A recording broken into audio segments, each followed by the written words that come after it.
There's not a 1-2 punch. There's nothing without one or the other. You have to have two to tango. So it's not just, oh, by yourself. Okay. So both of them are prizes. I see him play football. She went through a lot with that whole Dr. Nazer, all that violating, all that stuff that went on. She should never feel like she's less than a prize, and he shouldn't either, because the Lord brought y'all together for a reason and a purpose. So I did a video about it. I was short, sweet, and to the point. You're both for prizes. There's no one-sided relationship there. And then I'm going to do a video tomorrow about Kimberly Martin. I tell you all the time, I don't care who you with, your uniform doesn't change. She forgot about her uniform. See, you dancing on the ESPN plantation and you think, oh, kumbaya, and they're going to give you money and they love you. Until they find a younger model and someone that says something more offensive and low down than you say. So I'm going to address that. I dealt with Taraji P. Henson this week. Monique had told you years ago. Matter of fact, Josephine Baker back in the 30s was dancing with bananas on in France because America didn't pay black women no money, no time, no love. Think about the history. What's up, Ted? Told you I was coming back today. Talking about all these different topics. I just got through talking about Rashad Mendenhall, talking about all white versus all black in the Pro Bowl and average white guys commentating. Pat McAfee did a take on that. And I knew what Rashad was trying to get at because I did a video about it just now. And I know what he was trying to say. It may not have came across accurate because right now you got McCaffrey's the best running back going who's white. He's a bad boy. But if we go through the history of the NFL, so anyway, there's a lot of those things. He did mean well. I know exactly what he meant. I did the video just now. It'll come out tomorrow because my videos load kind of slow. But when people come at Brady being the GOAT and all that, I said, well, you can make a case for Jerry Rice. You can make a case for Deion Sanders. You can make a case for Jim Brown. You can make a case for my cousin Lawrence Taylor, too. But let me say this. As great as Brady in Montana was, I got Mahomes third all the time right now. Mahomes' resume speaks for itself. But you ask yourself, imagine if the NFL wasn't so racist and you had black quarterbacks in the past.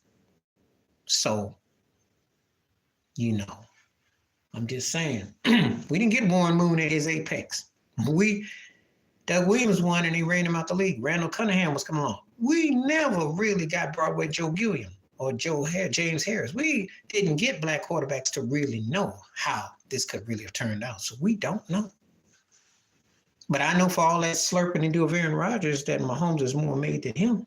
Yes, I was in Houston, Texas when Warren Moon had to wait. And they brought his coach Hugh Campbell on over. I remember very well. Wasn't that long ago. I remember when a guy named Turner Gill, who was quarterback from Nebraska, if I remember serves me correct, they made him go to Canada too. Black quarterbacks did not, and you saw him with Charlie Ward. They didn't get the same luxury. A lot of what you're seeing when we get to Steve McNair, Michael Vick, Donald McNabb, you've seen in the last 20 years. You ain't see this. Believe me, when I grew up early 80s, onward to about the 90s, there wasn't a lot of black quarterbacks getting opportunity.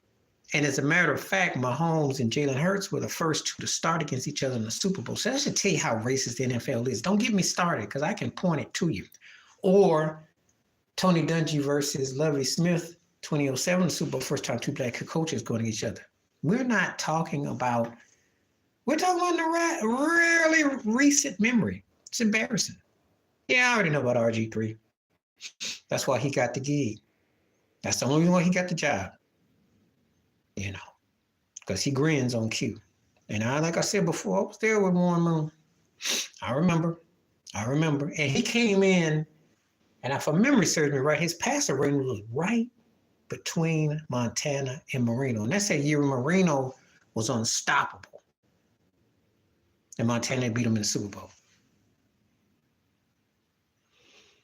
Oh, I know who you're talking about. I know exactly what you're talking about. I can't think off the top of my tongue. I know what you're talking about, though. But yeah, there's a lot of that. This is some recent phenomenon. So you told me you're 35. Well, when you were a teenager, you saw more than I saw prior. Let me run that back to you. You saw more than I saw prior. Because Doug Williams, Aaron McNair, Jalen Hurts starting. And I'm thinking I'm missing a couple. But the thing is, it wasn't that many. We're not talking about a long history here. The NFL's been around for almost 80 years. And when it comes to the black quarterback leading a team, we're talking about in the last 20, 30, and a handful at that. Because Ronald Cunningham, they had a great team in Philly. They didn't get close. And he was the guy that was coming. And then you got to go all the way till you get to Vic and McNair now. So I don't even want to hear when these racists got to try to talk. And what he was talking about, white commentary, is true. Because you going to tell me that Keyshawn Johnson, yeah, but Rodney P wasn't no Super Bowl. And he was a third-tier dude. He was okay. He was okay. He was Canada Dry. If he was white, he'd have. But he played a little while longer too. Now he got more of a highlight than Dan Orlovsky got. I'll tell you that. Now, yeah. So, yeah.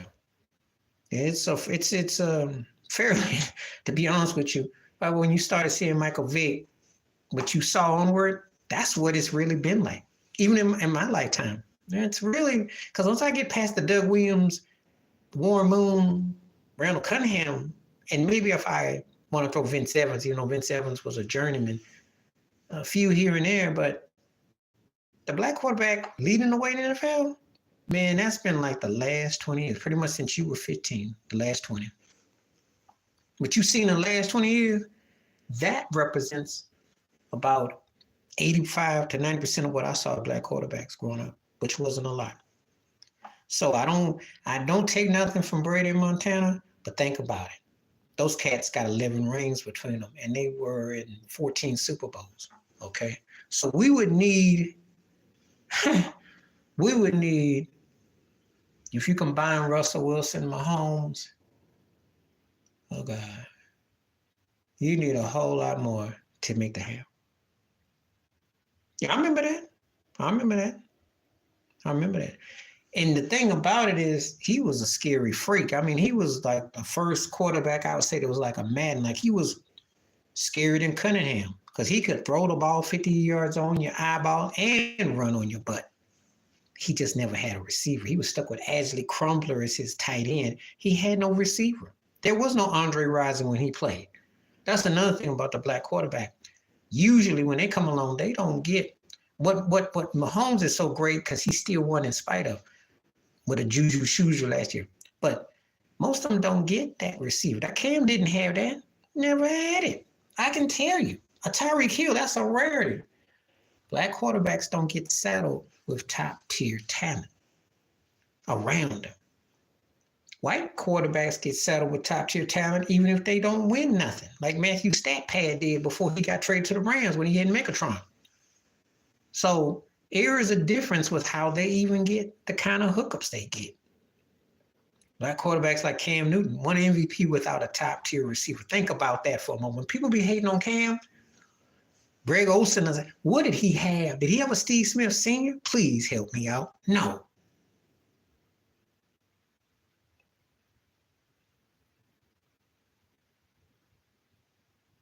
No, they didn't have Julio Jones. And you saw, what's his butt? Matty Ice Ryan. And Matt Ryan ain't the half of Michael Vick in terms of talent. But you saw what happened. And that's just a fact. Well, not only that, I mean, it just goes back before you were around, yo. I mean, that's always been the case. Because I saw black quarterbacks get to play with subpar talent. I've seen it.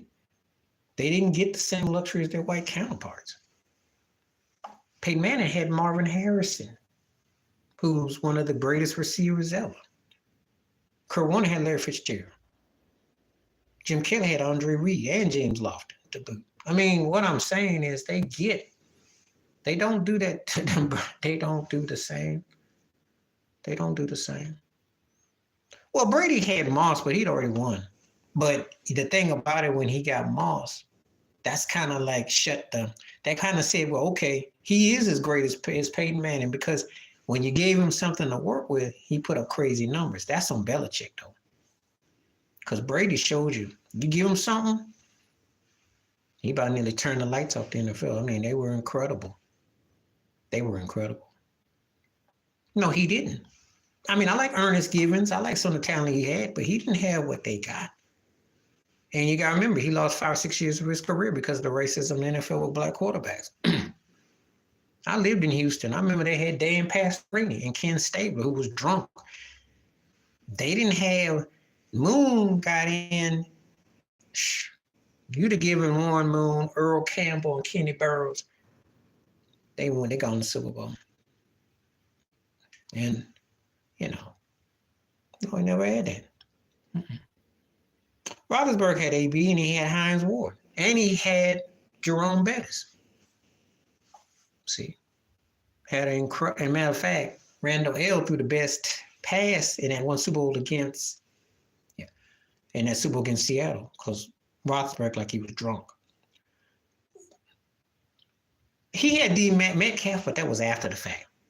Yeah, that was top tier, but that was after the fact. Oh boy, who messed with his wife, ex-wife, who went to the Lions. I can't think of his name, but anyway, they had him for a moment. But he never did. No, they had a great defense, and they had Marshawn and running back, and they had a nice component set. Yeah, Golden Tate. There you go. Because I'm trying to think about his old freaky deaky sellout self. He's a shuffler. He be bucking and clucking. Tate something else. But that's it. But yeah. And remind my brain with Colin Kaepernick, because who did he have in Michael Crabtree, who wasn't exactly scaring people? Because even Richard Sherman called him mediocre. I'm just saying. And remember, Kaepernick beat Drew Brees and Aaron Rodgers get the Super Bowl. So you're getting a taste of the institutionalized systematic racism even still with how they do black quarterbacks. Yeah, I said that. Coordinators, coaches, owners, general managers.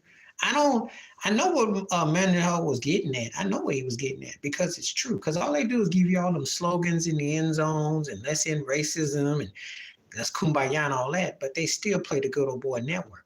They still play the system game. So it don't mean nothing. Just a bunch of lip service. Don't mean nothing. Not a thing at all.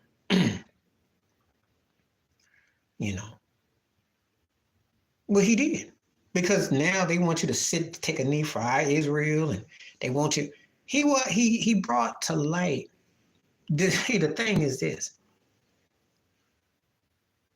When you watch college football, which is a plantation, they go after the kids from the hood. They know the kids in the neighborhood. O.J. Simpson was a project kid. Okay? That's what they do. And running back, receivers, speed, run, that's what they do. And he was talking about the streets.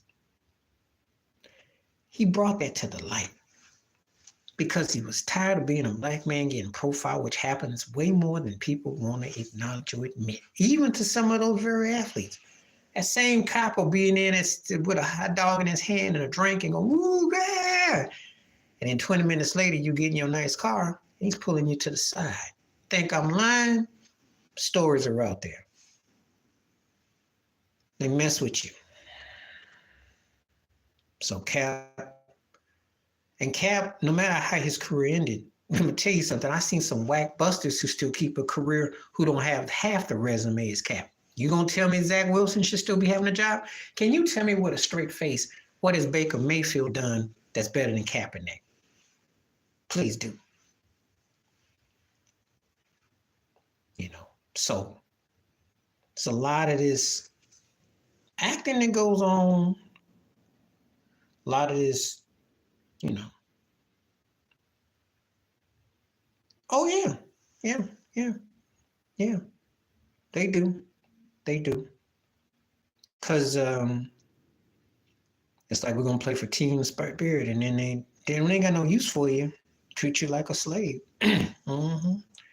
Meanwhile, The cat that's the guard on your team, right guard, he bops his head.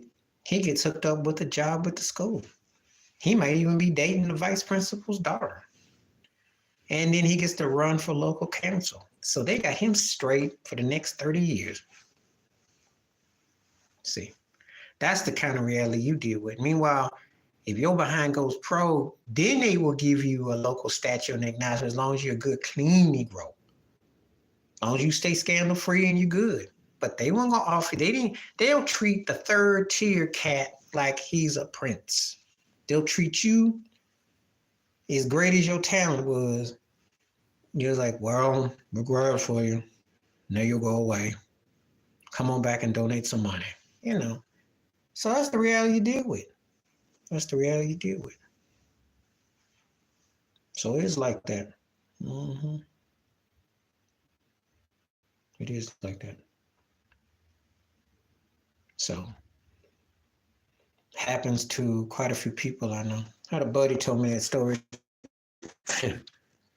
He's the West Indian cat. Told me they call him the sand N-word.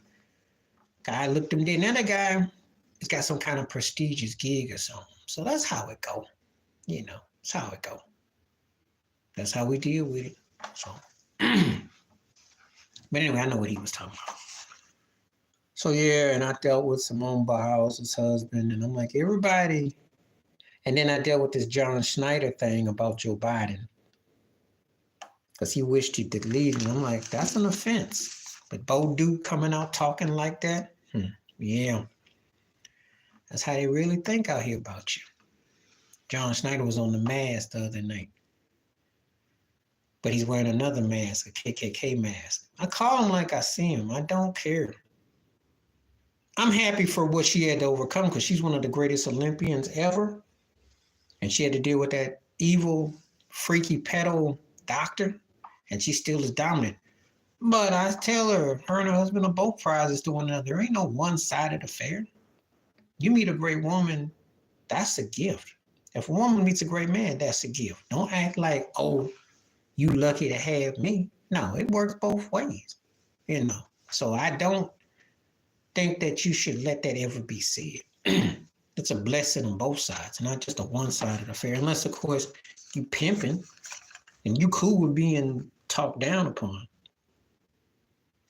Then I dealt with Shaq versus Mad Dog Russo. And I watched Mad Dog, old Tommy, Joe Pesci talking white boy who said Shaq was the 5th best center ever. And you know I had to shoot that down. I'm with Shaq. I got Shaq number 2 behind Kareem, and that's debatable because to me, Kareem played with better squads, and he had Magic and Oscar Robinson. Now, I know people gonna come at me about Kobe and Dwayne Wade, but think about it. Magic Johnson, Oscar Robinson. You give Shaq that, he might have rings on both fingers. Just saying. Yeah, and I got Shaq over Wilt Chamberlain. You know, Wilt Chamberlain is like the Babe Ruth of basketball, and I know how great Wilt was. That's why I call him like the Babe Ruth or the Barry Bonds of basketball. He's in his own category. But he didn't win, and he had great teams too. And he had more talent than Shaq did. So some people come running me about Olajuwon. Loved Olajuwon, great footwork. But he didn't win as much as Shaq in his prime as peak was. He was a better athlete. Yeah, I'll give you that. But what did it say about his game being better? Not like that. Yeah, he is. He talks like, he talks like he's Bob Costas' daddy. Like they can talk about 1918 like it happened last Tuesday, and they stay stuck in there because that was the good old days. I know. Few times he makes sense, but he comes across like some old white dude who's like, I wish those Negroes would just stay in their place and stop being so. Mm-hmm. Definitely. See, I watch him, you know. And so when him and Stephen, they go at each other, it's like, oh. Well, now see, I don't know how old you were when that finals came out. I watched it. Actually, I was in H-Town. And they played them pretty good. But Dennis Johnson and McHale was too much for him. Dennis Johnson got beat up by Ralph Sampson. Houston won that 1-5. They got back to Boston, and Boston beat the doorknobs off of them. They tore their behind up. I don't know if they could have beat that team because that Boston front court was no joke. Bill Walton was coming off the bench. Mikhail Pearsburg, I don't think so. Okay, so yeah. See, I was around to watch that. That was a very sad time because I was in Houston and they had that oil crash, and that's when a lot of people lost their jobs. But then also, Lynn Byers had the OD. So that was a very tough time. But Elijah was balling back then. I mean, he was, he was bad. He was bad. Well, to me, they played a series that they played well enough to be in it, but I don't think they could have beaten Boston. I don't think they could have beaten them. Boston had too much front court, and they got them they got physical with them in the guard spot. I mean, Houston did pretty good, but I don't think they're gonna beat Boston in here. Too much McHale, too much Paris. Bird got hot. Bill Walton came through. So. Yeah, I had to go back and think in my mind because I remember that series verbatim watching it. I just don't sit around watching reruns because yeah, they did. See, that's what a lot of people don't tell you. Won't trade him to the Lakers. They was trying to unload him. They couldn't win with him. Wilt Chamberlain's got this book, Who's Running the Asylum. And I would tell Too Raw and anybody else who, if you ain't ready, read the book. He tells you where he ranks certain players. And he got to Hakeem and he says he just couldn't trust him. He gave Shaq and it. Dream is a great talent. You can make the case he's the center version of Jordan if you were as far as his dancing and spinning moves, but he had some inconsistencies with his game. If he had have been dominant and run, you could. Because I know people always like to get on Shaq about his weight and all that stuff. Well, he won. He got 4 rings and he won 6 finals. He brought up a good point in his book. He said, if I had a six-pack like Alonzo Mourning, what does that mean? Alonzo got 1 ring. Alonzo, for his body being in top-tier shape, did not do things like Shaquille O'Neal did. Same thing with Patrick Ewing. So stop all this about the size and all that. Shaq won. Shaq was a threat. Shaq from Orlando, L.A. to Miami was a threat. That's a fact. I was there. Okay? And there are very few players that dominate that you can put them here, and they win. He won. He came up big. I believe you give Shaq the right coach, the right team. Yeah, well, it wasn't all on him because actually him and Hakeem actually kind of cancel each other out. What happened was Nick Anderson missed those 4 free throws. Mary Kenny Smith hit big shots. Ori hit big shots.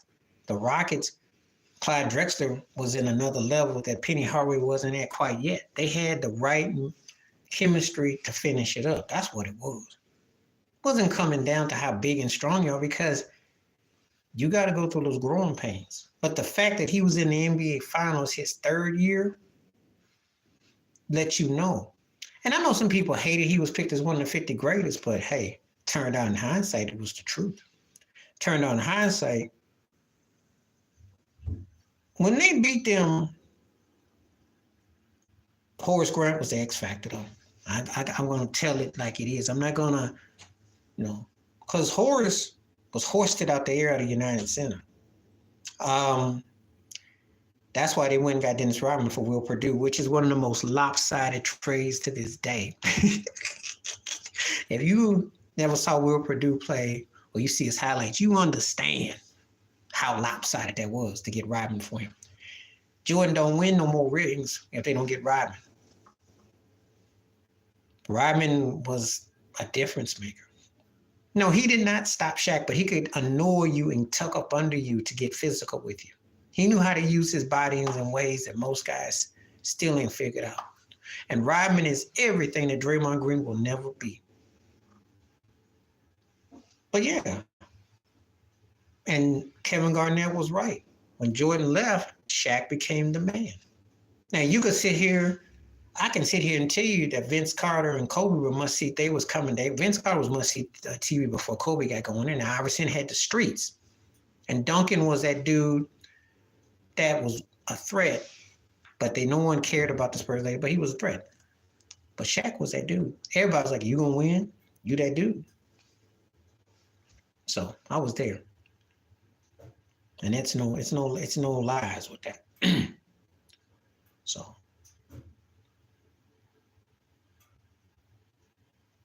So yeah.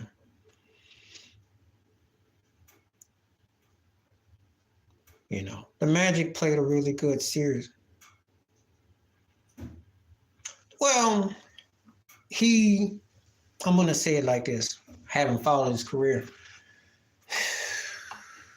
it was too small of a place. He didn't think he could win with Penny. Penny was injury prone. He said, can we ever get by Chicago? Can we ever win here? He had a sorry, no accountable head coach. See, one thing people don't understand, and I think the NBA is like that, you got to have a brand kind of a coach. You got to have someone that, you get the right pieces. No one's going to listen to a cat they don't respect. As a matter of fact, if you go to Underdog site and look to Rasheed Wallace and Bonzi Wells, they had me in stitches about dissing their ex-coaches. Because a lot of them coaches ain't got no business coaching. You saw what happened when Stan Van Gundy had Shaq and D Wade, and you saw what Stan Van Gundy did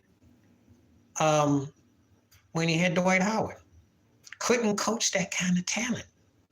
Just because you have top-tier talent doesn't mean you know how to coach it. That's why sometimes I do videos about head coaches. I talk about, I give the coaches some love, especially the ones like a Huey Brown, the ones I think can get stuff going. Yeah. Dale Harris, who looked like Naked Gun 88. Dale Harris was about run, and running Nick Van Exel and Eddie Jones and Kobe and Shaq. Most times with rookies, you don't really want to hear what they got to say because you don't really think they're going to emerge anything to year 2 or 3. I'm going to tell you, in the NBA, for every Magic, Tim Duncan, LeBron came up great, looked good in his rookie season, but he still had room to grow. But Magic, Duncan, that's not the norm. Usually takes cats 2 or 3 years to learn the system, to ingratiate in the system, and also to play with others at a certain level. It takes time. It don't just happen with the snap of your finger because you're talented. You have to be willing to learn, pay your dues, etc. I've seen a lot of guys come into the league and, Jordan looked great when he came in the league. He got hurt that second year, but he didn't have a system. He was raw bone talent. It's kind of like what I used to say about Pedro Martinez, the pitcher, raw bone. But when he got seasoned, when he could throw a curve, a slider, changeup with that fastball, you just like Roger Clemens. And I use that in all sports because when a guy gets some seasoning under him, he's scary. When he starts to really hit into his stride, Because Bird came out straight cooking, so did Magic. That's not the case with everybody. Not the case with everybody.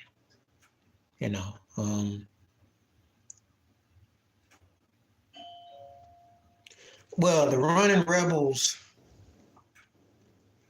89-90 with Greg Anthony and with Stacey Augmon. Yeah. All them UCLA Bruin teams I get with Kareem before, because I watched highlights. I was impressed with John Wooden, did a great job. Georgetown in the 80s. Houston Cougars and Phi Slamma Jamma. That 1 year with NC State with Jim Valvano, that was a special team. But I give Krzyzewski his due. I hate Duke, but I give him their due. Carolina A's with Dean Smith, I give him their due. Michigan won in 89 with Glenn Rice and them, I give them their due. Well, UNLV was one of the best I saw. UNLV, Carolina 80s, Georgetown with John Thompson. They stand out for me. Fab Five, of course. Michigan's my team. Just couldn't get it done. It was tough. Getting smashed by Duke was frustrating. That ate me up. The next year when they played Carolina, so I used to work in a factory, and I had a $20 bet, and we did a drawing in a hat, and I pulled out Michigan. I pulled them out. And Weber called that timeout and travel, and I was just so devastated. But I got to see all those cats do good in the next level. Juwan Howard, Jalen, Chris Webber, Jimmy Jackson, Jackson, and it was, that was like one of the best teams that never won, but they left a lasting impact. Definitely Fab Five. So that was my squad. It's like I grew up with them cats, so feels just like yesterday too. I go back 30 years, I think, wow. And I remember when Jalen got drafted by the Nuggets and his whole demeanor, and Weber too. I remember all that. I still remember when C-Webb and they were in Washington and they got traded to Sacramento and he treated that thing like that was getting treated to Saudi Arabia. He had tears. Then he ended up, So I would root and pull for those guys. Mm-hmm. Glad to see Juwan back at Michigan coaching. Even though he been hit and miss as a coach and he done some suspect stuff. But yeah, so we go back 20 years ago. I remember that finals when he hit that block shot and he hit that shot and he was balling. He was balling. He looked good. I think he played his best defense in college. But his offense was always, and like I said, to me, he was a precursor. He was the link between Dirk and Durant, and more so with Durant. And he had a great chance with Denver. He really did. But that year, his college run, he was something else. Mm-hmm. But I mean, if you ask me when I talk about great college runs, I'm going to probably tell you Christian Laettner would do, because that was just too perfect. In 92, to hit the game-winning shot against Kentucky, Hurley threw that pass, Grant Hill was out there. Yeah, in hindsight, but you got to remember something. The foreign cats was coming on. And after a guy like Page in Sacramento, Joe Dumars was playing politics, And so nobody wants to be left in the cold if you get a foreign cat. And the thing about Melo, he wasn't a defensive specialist, so I don't know how Larry Brown would have used him.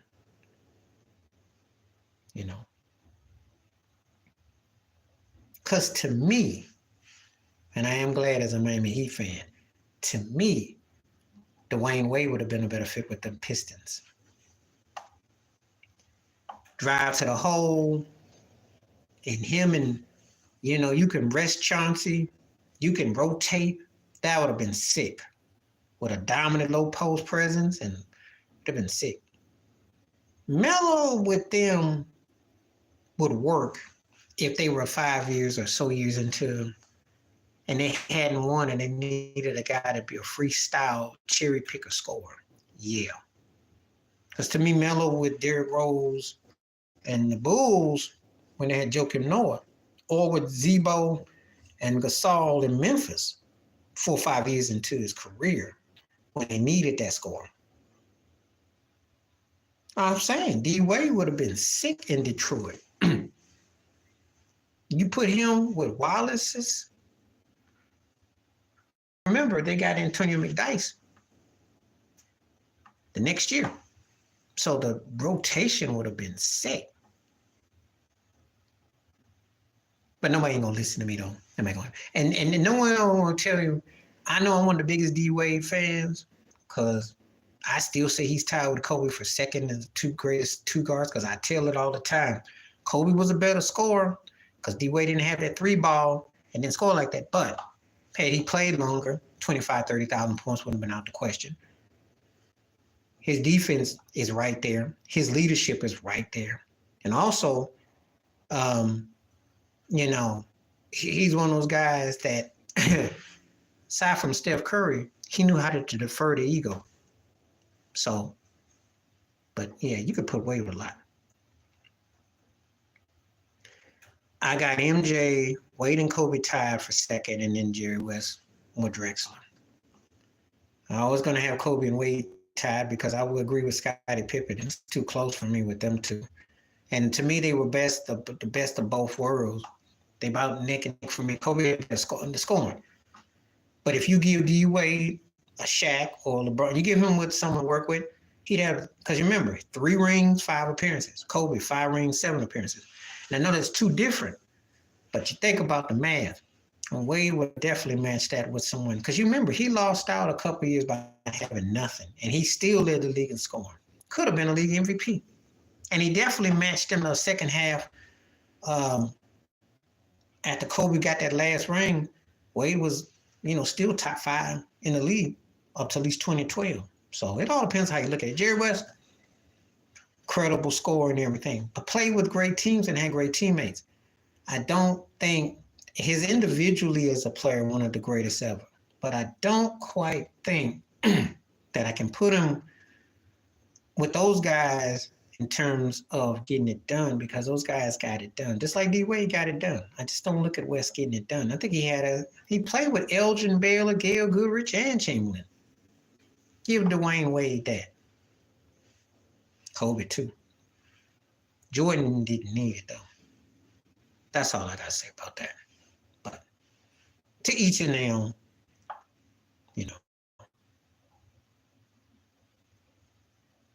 I called it the dollar store, the Dollar Tree banner.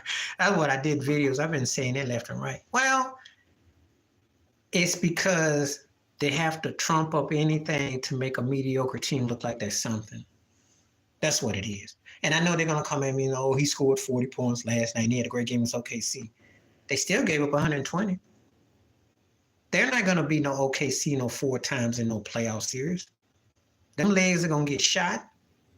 Yeah, he will have some moments, but he can't run with them young boys. You just got to losing 4 or 5 games. You're an average team. You are your record, as Bill Parcells used to say. You're not that good.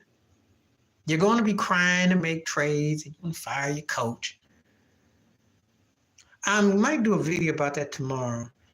Well, they moved Shaq's enshrinement up to put it with Yao and then Iverson.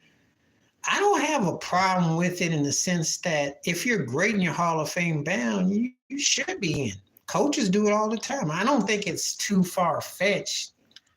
See, to me, if you're a Hall of Fame player, why not? I mean, because we know who's Hall of Fame, we know who's not. I mean, let's be realistic. It's ego, but it's also some truth that it's hard to dispute,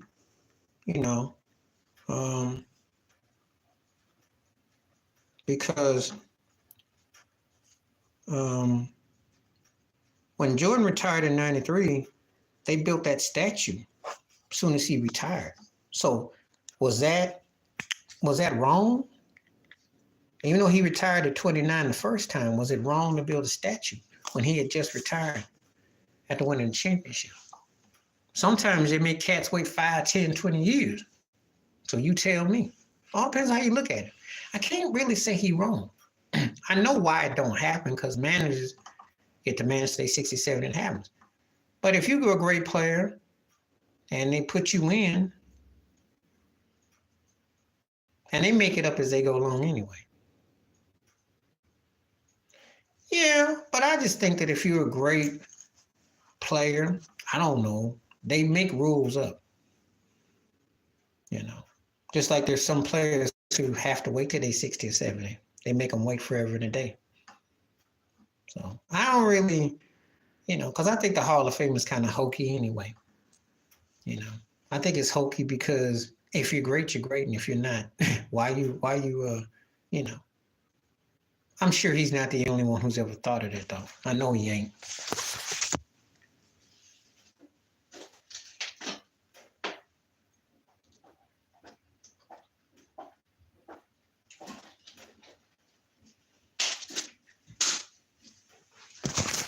Had to take a little water break. So anyway, I ain't mad at him. I mean, he's arrogant and egotistical, but I can't even argue against that. Because I'm a fan of Barry Bonds, and he should have been in the Hall of Fame way back. Clemens, too. We talk about that in baseball. So why make cats wait? What's all his numbers? If you're great, put them in. I ain't got no problem with it. I don't always think like everybody with those sort of things, because It's just like in music. If you're a Hall of Famer, why make somebody wait 25 years to get in? Makes no sense. So, just like when they choose to retire jerseys or they choose to have, man, just give somebody they do. Give them their flowers. Stop acting like time is forever. You never know. You never know. So that's how I look at it. I could be wrong. I'm not surprised that he said it. I'm not mad at him. The things I get upset about with LeBron James and arrogance come in, this ain't one of them. Because I have no problem with guys getting put in. You know you're going to retire somebody's jersey, so do it.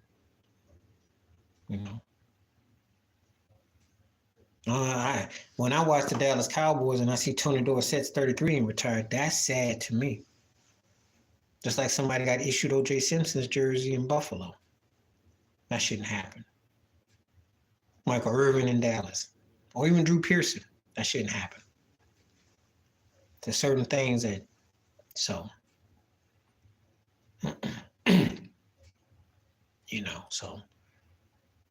all depends on how you look at it.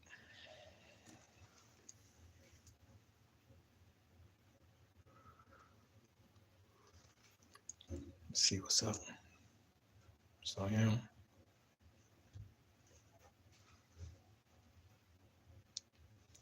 yeah, but you gotta remember who the owner is.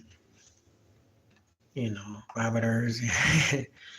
Dungy deserves love with Tampa Bay too. I mean, that's a fact. When you do it 2 times,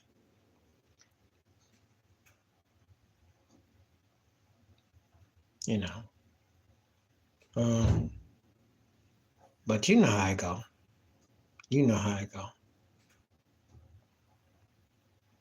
They are very selectively slow with what they want to do. Selectively slow. And I say it selectively. I didn't stutter. So, very selective.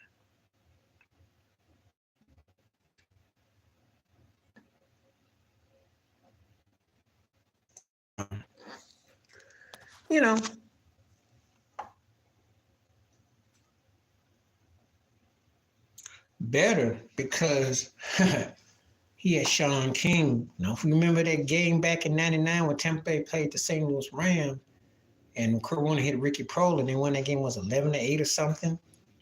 And the Buccaneers with Sean King, who was I'd say a 3rd-tier quarterback on a good day. He made Cordell Stewart look like Michael Vick. Okay. Dungy got to an NFC Championship game. Did good with Tampa Bay. And then he went with Peyton Manning. And had great success there. Carroll, the rawness of him rubs off with whoever his quarterback and his team is. Geno had nothing to lose. Well, it's just kind of like if you see some of these forums right today, they talk about there's no defense in the NBA. Well, the NFL is different now too.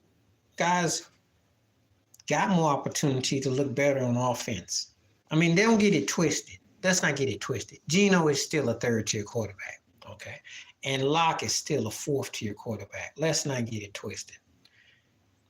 Geno had an outer body last year.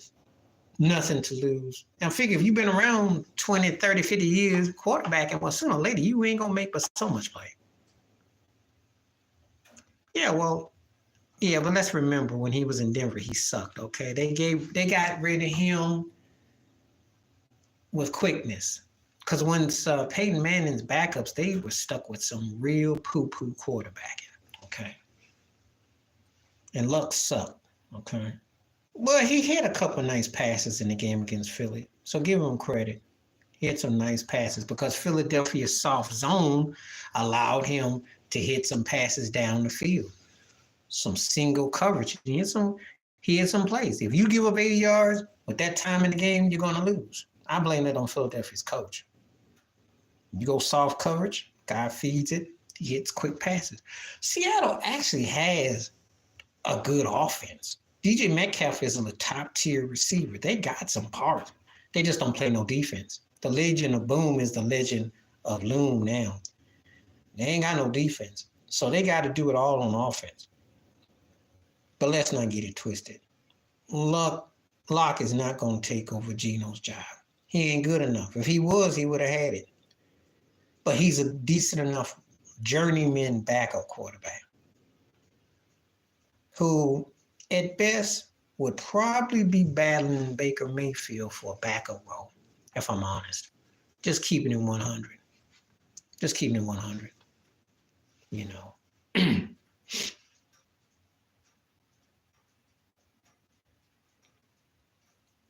Yeah, you know, the thing about Trevor Lawrence, he can move and he's mobile and agile, but he does too many, takes either too many hits or he tries to make too much happen.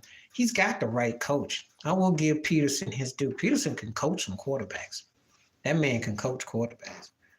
And Jacksonville is a team that should be a playoff contender team. It should be a threat. But he's still young and inexperienced. And I don't know if he'll get over the hump, Because they got to be careful about C.J. Stroud in Houston because that division might not be a bachelor pad if you fool around.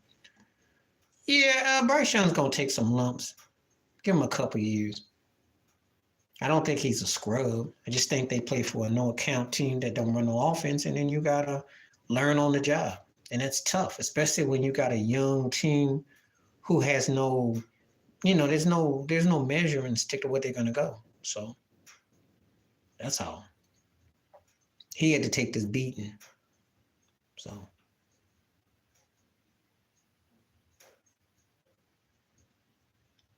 Well, I'm going to tell you like this.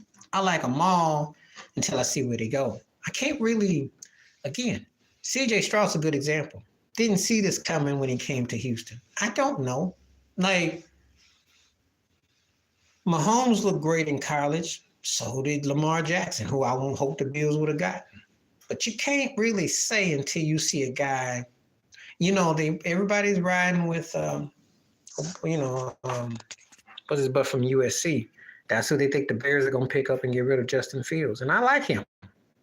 But I can't tell you nothing until I see who's his coach, the system, and how things implode. If I had to pick anything for the Bills to pick up, I would say probably get you a receiver. I like a running game. I like what we got with Cook. Cook is legit. That's not the problem. You need another threat to go with Diggs. You need another receiver. That's what you need. And then you're going to need a defensive front presence to complement Oliver. I don't know if Von Miller going to come back. There's the Milano was balling. So they need another piece on the front on the defense, and they need another receiver threat, and probably a head coach who understands that. Yeah, I would love Mike Evans, especially when they're running slants, because last night when they played the Chargers, they hit some slants. Mike Evans would make Diggs and them. That would be choose your poison. But a Mike Evans, oh man, he would look like Andre Reed 2.0. He would be scary. So I think if you're a team that's kind of like on the bubble where you could go deep, you just need a couple right pieces, So it differs on different teams. That's why I can't really say, I could say Caleb in Chicago, and, I've seen my boy from the Huskies, but I can't say until I see a guy with the team who he's with. And I got to see the system. I got to see the receivers. I got to see the running game. I got to see things unfold. Basically, in English, it's going to take you about 2 or 3 years. Even though Mahomes had the right head coach, good example. He had Andy Reid. That's why I say, let me see who you're working with. Andy Reid was the right fit for a guy like Mahomes. That's what I say all the time. I don't care how talented you are, you got the right system. and the right pieces in place. You got those things, just like Russell Wilson had with Pete Carroll. The rah-rahness, the underdog, you play like you play, you come on, those things.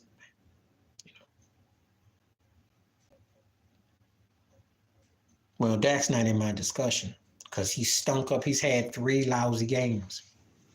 So he's disqualified. And he ain't beat nobody. He only except for that one game against Philly, who he beat. Whereas Purdy, they smashed Philly, they smashed Dallas. If they beat Baltimore, he's got to be your choice. So, it's Purdy, if I got to pick out them two, but I think McCaffrey would get strong consideration. I think Lamar Jackson should get consideration. I put Purdy and Lamar before I say Dak. Because Dak, them 3 of them losses were embarrassing, yo. Frisco, Arizona, and to Buffalo were embarrassing. So he's not an MVP. The numbers look good, but that's not MVP. And they're a 4-loss team, and they got annihilated and embarrassed. And if they get their butt ran off the field against Miami, well, because he's been consistent. You know, he's one of those guys, he makes mistakes, but when he's balling, I mean, I got much respect for Lamar. It don't look like it's going to come off right. It looks like it's some sandlot plays, but that man, I'm telling you, when he's on his cadence, that's a man, man. I mean, he brings it. And they look good. They look right now. This could be the Super Bowl preview. This would be my Super Bowl preview. And I think they could beat Frisco. And that's probably the only team I could say I think could beat Frisco. I don't see nobody in the NFC beating Frisco, especially if Debo and McCaffrey is healthy and Purdy's going. No one's beating Frisco in the NFC. But Baltimore's the only team I think that's got a chance because of the style.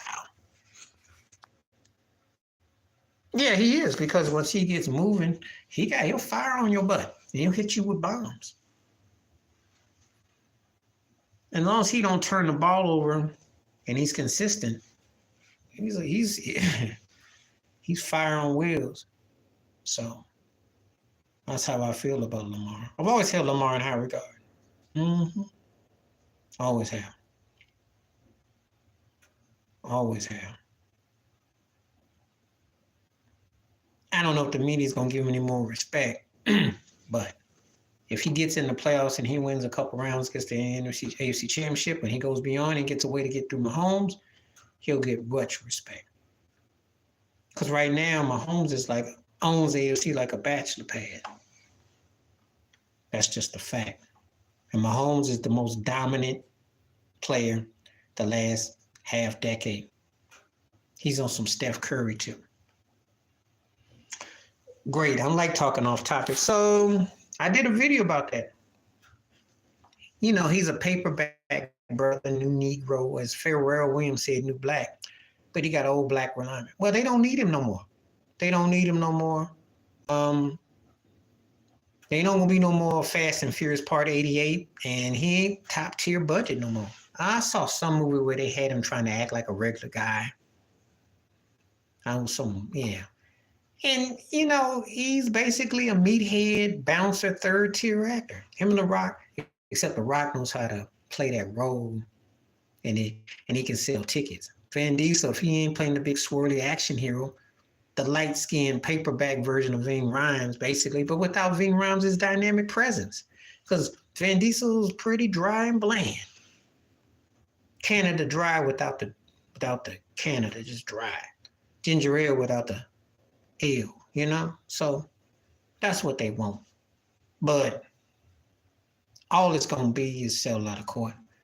They ain't going to cancel him because there's nothing to cancel, and it ain't going to be much of a wake-up for him because they already told him, use a Negro. We ain't got no use for you no more. In case you didn't know. When's the last time you heard his name mentioned? You know, for all them antics and stuff. And, you know, Paul Walker went through a lot of stuff. They didn't bring it up. He been turned on his blackness because I told you he's a paperback brother who told you that the paper bag was because of the sun. It wasn't really him. The bag shined on the sun shined on the bag, and he still tried to say he wasn't really black. So, but it was crossover anyway. You know, that's what they got him for. Almost like an agent, sold out from within. Yeah, and she's a bigot too. She done said some loaded stuff. You gotta Google it. I did a video on her quite a while ago. Yeah. She said some real loaded stuff. See, and if she had some game, she'd be somewhere between Rosie Perez and Jennifer Lopez if she had some real game. They've done a lot of that. Yeah, you gotta look it up. It's there. She said some real janky stuff. And my brother meter went kind of like, antenna just kind of like, see, because I don't care how fine a chick look at you. He comes out there and says that kind of stuff about you, lynch mob, and I got no use for her. And there's a lot of them like that. A lot of them like that. Will throw some subtle and not so subtle jabs your way. Mm-hmm. Or they get comfortable and then they forget that they got some skin color on their skin too. She ain't forgot it, but she got. She don't mess with. She's no after Puffy. She okay. We can go back to Keenan Ivory Wayans. We can go to Wesley Snipes. We can go to Diddy. After that, it was strictly white. And once the booty went out, it was all white or Mexican. Yeah, she used the N-word and Jenny from the Block and all that. Mm-hmm. But when she started messing with them corporate boys and mafia like Matola and all that, you know, that's what was up. She parlayed that. But that don't mean nothing. I mean, like I tell her all the time, you see, your uniform don't change. People don't like it when I say, yeah, well, I've been off a rap report. I mean, I've been and I thought he was a Z-list talent, so I called him out. And I had a beef on X, on Twitter, because I say he was trash. And Kid Rock, too. Kid Rock used hip-hop, and he got through. I know he's got a black dot. I know all about his story, but he's still Klan. But he's no different than them Klansmen, them Storm Thurmans, and those Confederate, or them KK, or them Klan, or them slave owners who run down to the, you know, when they put the wife to sleep, they run down to the cabins and get their jungle fever. It's no different.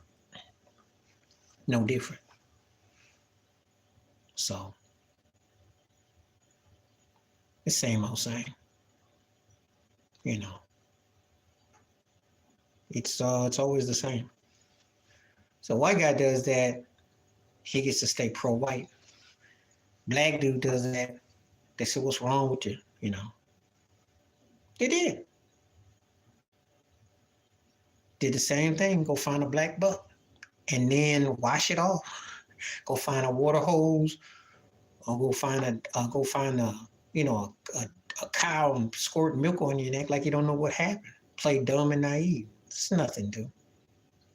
See, the sad part about being in America with 3Ks, everybody's related.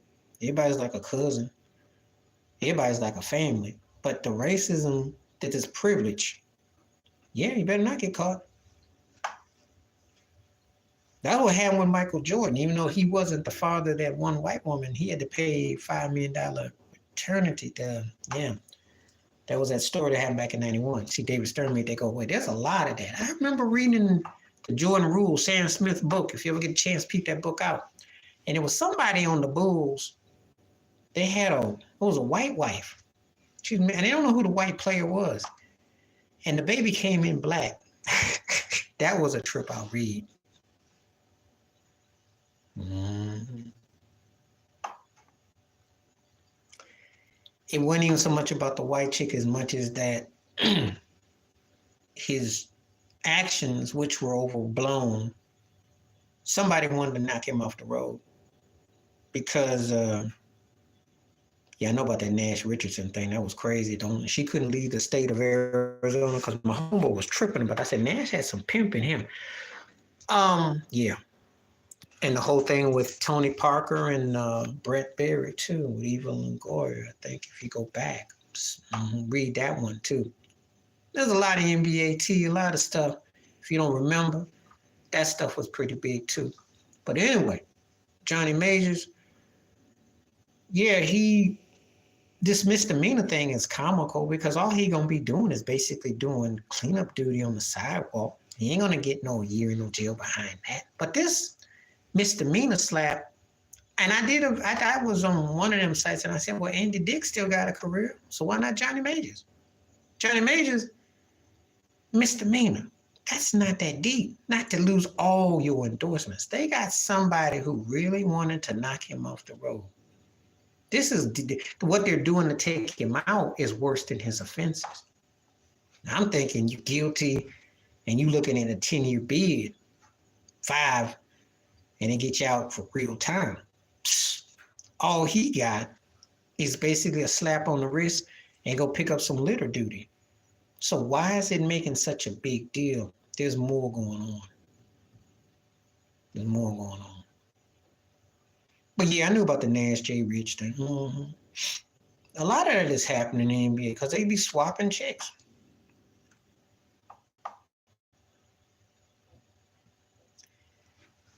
The only thing with that whole thing with his Ferrari, they'll come up, but they're not going to come after him.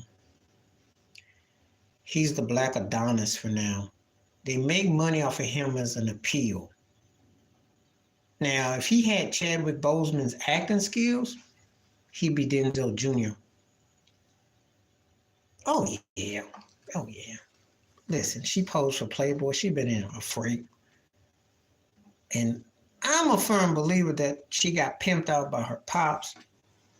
I'm a firm believer there was some spying and tapping going on. And the NBA got their own way of doing stuff. Because you think about how the Lakers have always been a pipeline and a streamline for getting all these free agents. Could it be the Dr. Bus Island, like Epstein Island? Think about it. I'm not comparing myself to other channels and other stuff, but I bring up some theories and some stuff. When we talk like this, I go there. Yeah, but I don't think Magic could have gotten too far with that because he was for them streets and she was too. So she was a young white blonde thing. I think if they did I think they got down, but I think it was on the super low. But see, Magic was so much for the streets that he couldn't turn down nothing. If he saw a Snickers bar and it had a lump in the back, he's looking at his cheeks, he was taking a bite. So that wouldn't have worked. But, plus the daddy and him were like father and son. So I'm sure they did a lot of swapping up in there. I know they did. But it do make logical sense that they had gotten there. If this was coming along today, they would have been a couple. Kobe was too young and he was too inexperienced for her. So that's why Jenny wouldn't make that move with that. But she was very aware of him. She loved them brothers. I saw that video where she was giving D Wade a rub back in one of them games. Well, and then she married Jay Moyer, who was a 4th-tier comedian. One of them obnoxious white boys too, who said some suspect stuff too. So.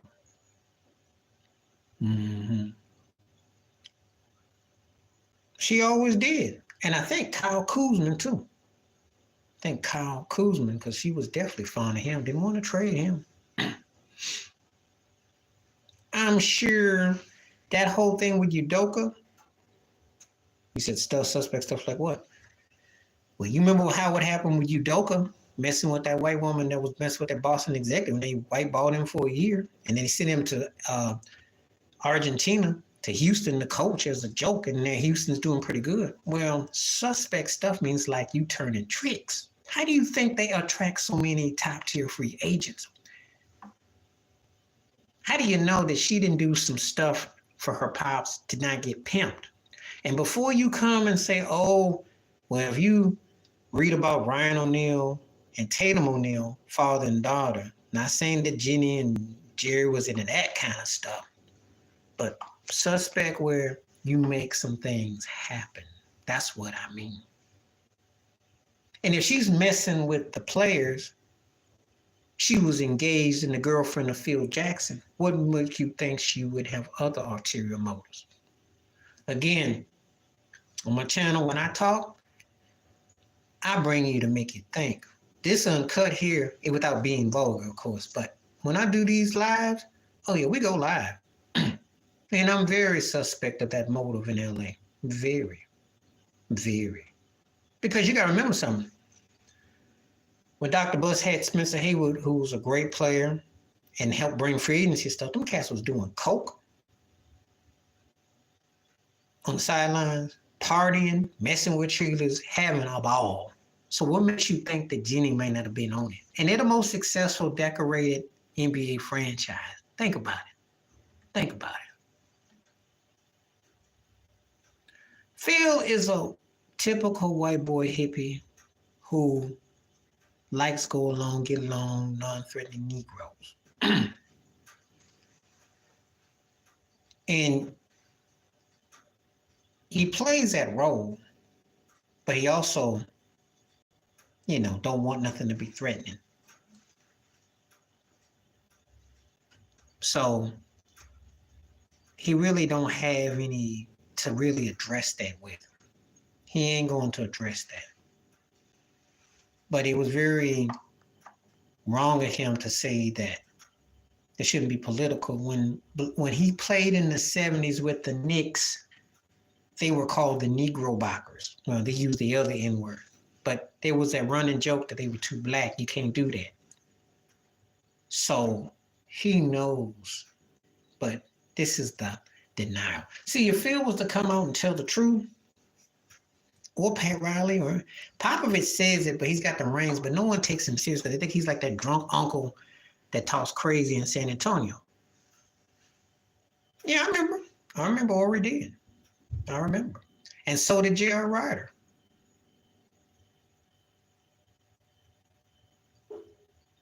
But see, Phil got a pass, and Scotty called him out too.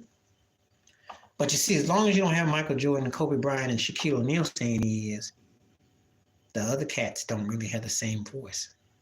Ryman's a wild card, so he's going to be, But unless you have the big one say he is, see, so it's protected shield.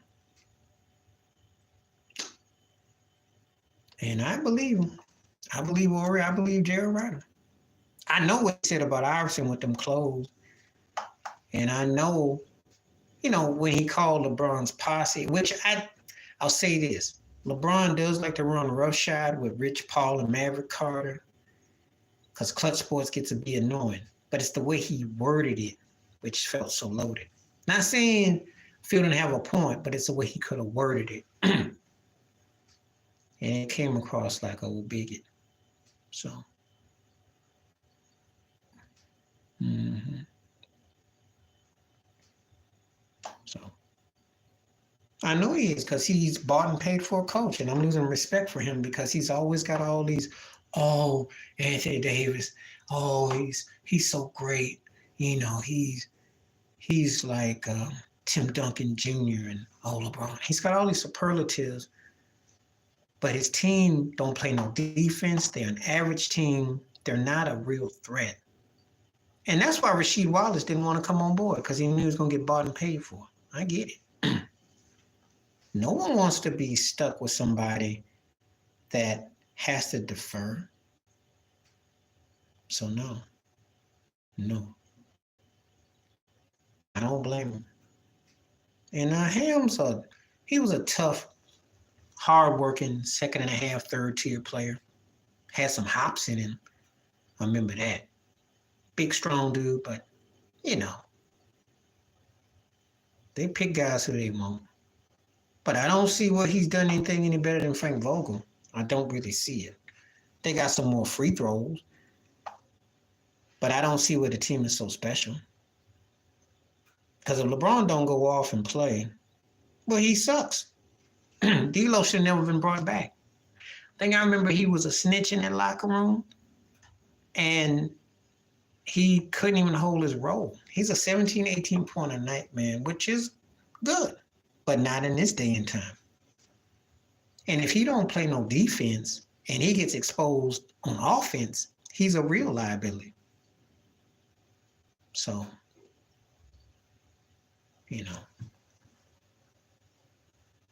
So I'm just surprised that they still got him. The problem with them is that they don't have a true guard, and they're still trying to act like LeBron can facilitate and do all this stuff. And they're trying to cover Austin Reeves, and they're trying to do this cover until they play against a team that can expose them on the perimeter. And when they get exposed, you see how gaping their holes are. So I'm not impressed. And I know they're going to try to make a move to get Zach LaVine. They're going to make a move because they know they're not a championship team. They're not even close to it. No, because Hero's balling right now. Hero's balling. He been shooting the lights out, but he got to. He boasted and bragged it last year that he felt he should have been mentioned with Trae Young and others. He got to bring it. Now, there's nobody on the Lakers that the Heat would want. Who? Nobody. If Anthony Davis was halfway legit, but he ain't a difference maker for Miami. He's too soft and light in the head. Don't want him. There's nothing there. Yeah, Doug Robinson came up in the finals. He was the only bright spot, one of the few bright spots. No. Because, see, Jimmy Butler and Hero would have to score 25 to 35 a night. That's not how Miami plays. And Bam ain't effective enough for what the Lakers want to do. So they would not go for that. If Bam turned into Joel Embiid, then yeah. But he don't do that. If he gets 20 and 15, that's usually his peak prime. He ain't gonna do 25, 30. He's a good undersized center, though. I'll tell you that. He's more consistent with what he does than what AD do, because AD's frustrating. AD can have one of them games where he's balling, and then he can go back and just fall asleep on you. And if you ask me, you get more for Bam, but So, no. But if Bam could score like if he scored like Embiid, if he had one of them kind of out-of-body moments, oh yeah, they'd make that trade tomorrow. Because I do believe that they know AD's the only trading asset they got. There is nothing else that nobody really wants. Nobody wants D'Lo. They want that white boy. They want Reeves. Nothing else. Yeah, I was thinking about doing a video about that because I was contemplating, do I do a video about that or do I leave it alone? I'm still flipping a corner about that. Oh, I been knew that. I mean, my boy and I used to crack up about that back in 06, 07. We used to laugh. Yeah, he was. But he knew Smush was a punk. He knew Smush was G League, Nerf ball, house hoop hero who didn't have any work ethic. And that's why he didn't respect him. Kobe wasn't just about winning, but he wanted to bring you out. You got to rep. And Smush didn't have any type of ethic in him. He settled on being a fourth tier, maybe third tier guard at best. Just wilding and shooting. So Kobe didn't like that. Didn't like it. And so he cramped on him because he said, you a bum. And he wasn't lying. Because Kobe put in so much effort to get better. And when he saw guys who were just stealing money, flashing their Laker gear, and not balling, well, yeah. And yeah, because Sasha Vujic was a good example. Because bench guys actually do more work than starters because you got to practice. You got to get guys prepped up. You got to go at them hard, and you got to keep your job. So guys up there kind of loafing around, missing plays, taking bad shots, turning the ball over, and being nonchalant. Anybody that's a top tier mindset guy is going to rip into them cheeks. So I ain't had no problem with Kobe coming at him. I had no problem with it. That's in any profession, though. Because I seen Michael Jackson rip his sound man. You know, step your game up. Politely, though, but still. So it don't make no difference. Guys who are perfectionists and want top tier quality, they expect you to be on code. And if you ain't on code, your butt got to go sit down or get off my team. So that's all you, and that's like when you go to work. You don't care. You just want someone to do their job and don't look like a bum. That's all. As much was a bum. You know. I remember that because they held that whole episode when Dan Tunney was in the hospital, a little joke. Well, yeah. But that's not why he called him fruity. He was for getting his shot and manning up and face guard. But see, Dwight never learned how to play offense. He never had a move. He had just the one shot. He didn't finish. Athletic, he could have been a bigger version of David Robinson if he had a shot because he was like a walking big reindeer. But he never added nothing to his game. He never, even when he was great, his prime and peak in prime. That's why I get so tired when I hear people talk about, oh, Shaq didn't reach his full potential. No, Dwight Howard didn't come close to reaching the half of the full potential. That's who you should pick on.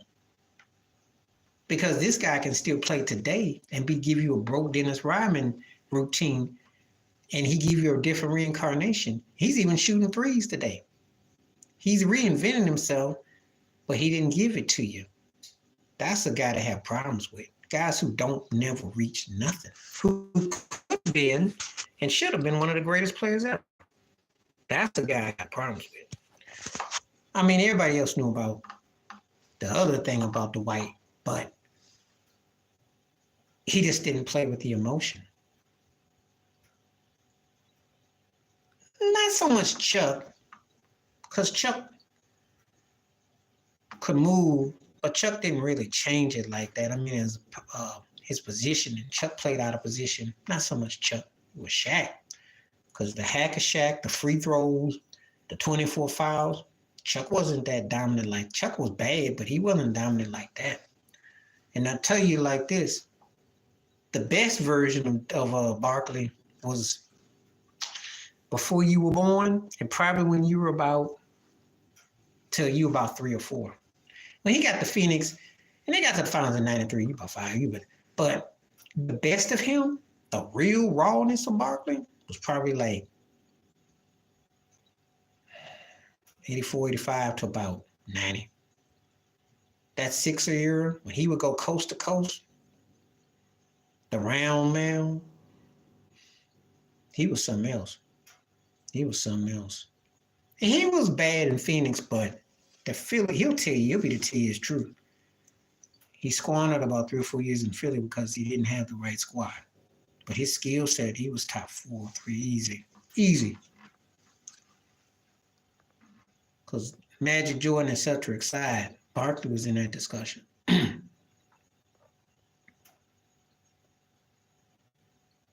And if you want to know which team I think he would have fit in really well with, or what he was doing, would have been the Pistons. Yeah, but again, if you got to say he should be in it, probably not. The NBA is so petty.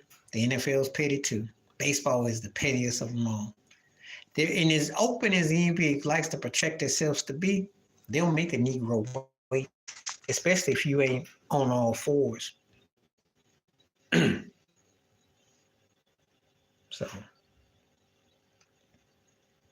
some people don't like when you tell the truth about how they operate, but, you know, he ain't rolled enough for them. So, I'll just tell you what I see.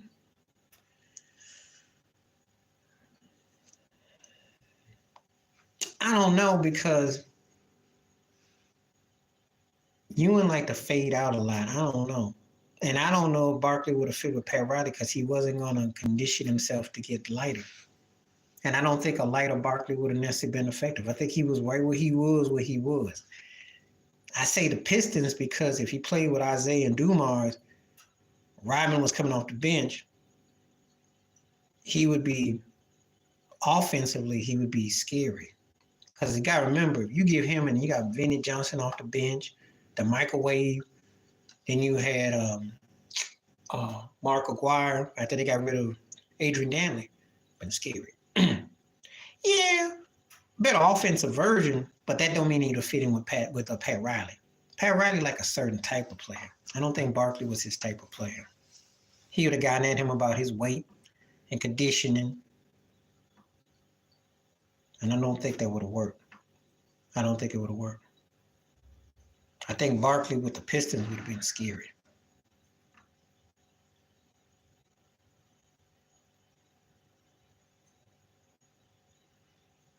Yeah, if you do that now, they, cause remember they had, was it Fozelle, when it was a 2014-15, but what they had with Harrison Barnes in it, oh yeah, oh yeah, oh yeah, oh yeah. When they had David Lee and all that, oh yeah, yeah.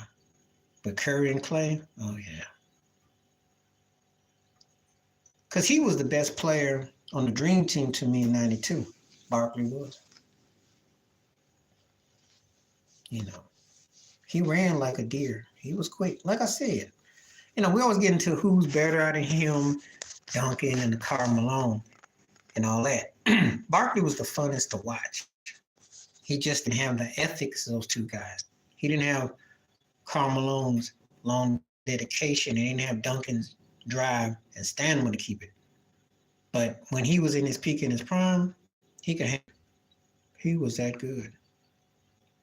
And I still will say that for his window, he belonged with Magic and Jordan for MVP consideration back then. Easily.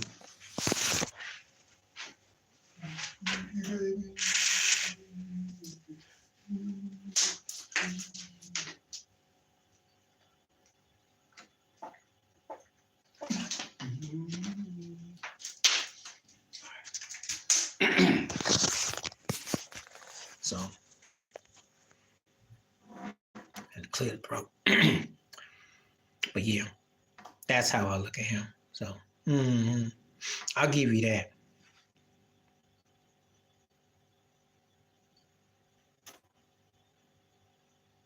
Well, you know how corporate is. And so I saw some video with him and Gayle King was talking about John Morant on CNN because that's what they do. Step and fetch, his and her. He sold his soul for corporate. He sold his soul to be a product pitchman, that they would let him say certain things, and that's what he has to do. That's what he chose to do. You know, he wanted to be an entertainer. He wanted to be. That's what happened. You know. I don't even address him. After the whole thing with Kyrie Irving, I mean, I've been lost respect for the cat. I remember him as a great basketball player. And he had some moments, and I'm done with that, though. Yeah, I remember that. Because Gayle King, and that's when Snoop came out and called her a nappy-headed, you know. And, yeah. But remember, with Gayle King, R. Kelly was her meal ticket.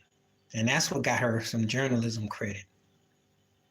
Because without that, all she was Oprah's sidekick, pet project. So, as long as you know how they get down, you know. Well, that's how it worked. But Gayle tried to use Kobe, and it backfired. You know. So, I don't think much of old Phil King, no way.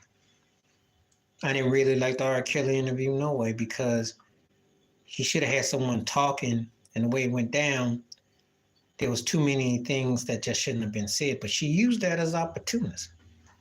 Meanwhile, she and Oprah was sitting up there snuggling up with old Harvey Weinstein. So I ain't got nothing to hear what she got to say. You know, but just so you know how they roll. Yeah, I always listen to R. Kelly. He's the most dominant artist of R&B the last 30 years. His musical DNA's and everything, and you can't avoid the man wrote for somebody, everybody know that. He did look embarrassing on that situation because he was trying to justify and come across a certain way, and then they put the makeup on him like he was acting. But he wasn't prepared for it. He got abused as a child, and he got into an industry that treats it like cotton candy. Everybody knew. But I'm going to tell you, his masters was due, money was due. He turned off the wrong white folks, and then they got parted ways with him. That's all that was about. Because for all his issues, and he ain't do nothing that most cats in a local town don't do. You go to some high school, you gonna have some cat rolling up on a girl. I know, because I remember when I was in high school on the bus. Teenage girls was messing with 30 and 40-year-old cats. I didn't have that kind of credit card. I didn't have a car. I didn't have no car. I didn't have no car. I didn't have nothing. They said, well, what you ain't got. So that's what you had to compete against. He did hood things in an industry which already allows you to do hood things. He's not alone. They up here making him like he's some Al Capone. There's a long list of cats that do what he's still doing right now. There's no surviving them. But he ticked off the wrong white folk, had money due to him. His money got funny. He went broke. And they washed their hands of him. That's it. Because I'm not condoning him, and I'm not saying that he didn't bring stuff on himself, but I'm going to tell you like it is. They done with him as far as that go. They could let him out today or tomorrow, and he could go tour. He'll never see that money. They labeled him, they didn't seal. But you see something came out right, Puffy makes him look like a choir boy. Well, he's getting it, but until they actually cuff him or something, I'm not buying it. But to be honest with you, Puffy's situation makes R. Kelly look like a choir boy by comparison. Not condoning, I'm just keeping 100. Puffy's is far worse than R. Kelly's. We talking about death penalty worse. We talking about, but see, the problem is that R. Kelly don't have Clive Davis in those big wigs in the pockets. Because R. Kelly was making music. He strictly was musically with some endorsements and some, but Puffy has got his fingers in alcohol, real estate, clothing, middle America. You're not going to pay that all off at one swoop. So he got enough money to lay low. If he's smart, he do. He won't be canceled, though. Unless they can pin Biggie and Pac on him. Oh, yeah, everybody's cool with Quincy because everybody has to kiss Quincy's ring. If you black. And you better go look up Quincy Jones, how Quincy gets down.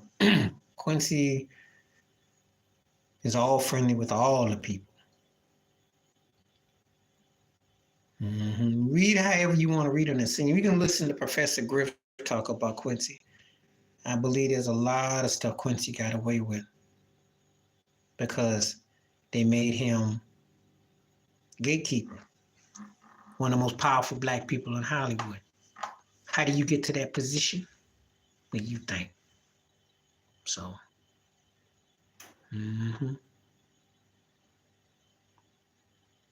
So, yeah, Puffy, Clarence Avant. If you get a chance, look up Clarence Avant. He was a powerful black executive. They had a thing on Netflix about him. Look him up. All big water fish as you think, So.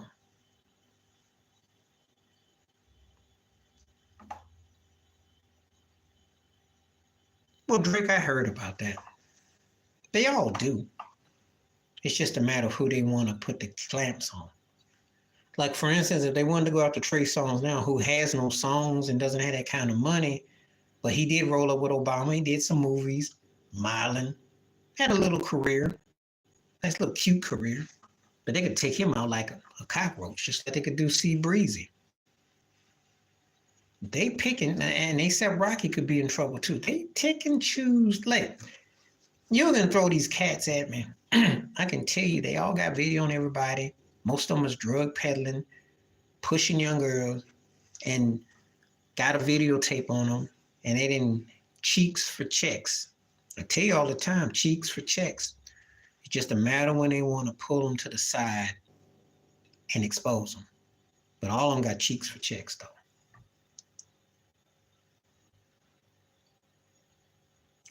Well, Luke was open with what he did. So if they really got something on him, they'll come after him. There was no mystery. I know what he said about Russell Simmons, and I agree. Because he was a straight freak. He was a straight freak. But see, when you do what Uncle Luke did, you had to have MDAs and stuff signed because everybody knew what you were about. So there was no mystery. Ain't no Scooby-Doo mystery there. Now, if you're talking about Lou Pearlman, you call him Uncle Lou. Lou Pearlman, who used to manage the Backstreet Boys in Sync. If you haven't checked that out, check that out. That was a perv. And that whole thing with Ponzi scheming and booties. Yeah, he did. He did. He did. Most of them do. Because musicians want to be jocks and jocks want to be musicians. And comedians want to be singers and singers will be comedians. It's all acting, all of it. All of it's acting. They all run in a circle. There's a few that tie it all together though. But most of them are just a jack of all trades. The thing about it is most of those cats can do a lot of things because they learn how to twirl and juggle like they're at the circus.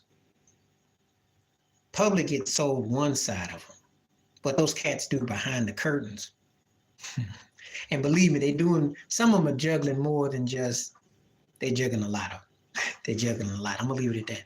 They be juggling a whole lot. And they have to juggle a lot because once the agents and the owners and all of them get a piece of them. Oh yeah, Jerry Buss was doing a baby Hugh Hefner thing. That's why when we talked earlier and you asked me what was going on, well, he had a little Playboy mansion at that thing because Magic used to take them girls up there at the suite. And they were negotiating. And he used to be open with all his women. And they had a relationship with Hugh Hefner. Playboy mansion. See, all this stuff is tied together. All this stuff would be like Epstein Island. All this stuff is tied together. And I'm going to sound like a James Brown record, but I'm going to say it one more time if you didn't hear me. All this stuff is tied together. So when you get Tim Donahue talking about NBA games being rigged, Super Bowls being rigged, NBA Finals, World Series, boxing matches, Olympics, all things tied together. Teams that are so dominant in the sport because you represent the uniform gives you a commanding presence.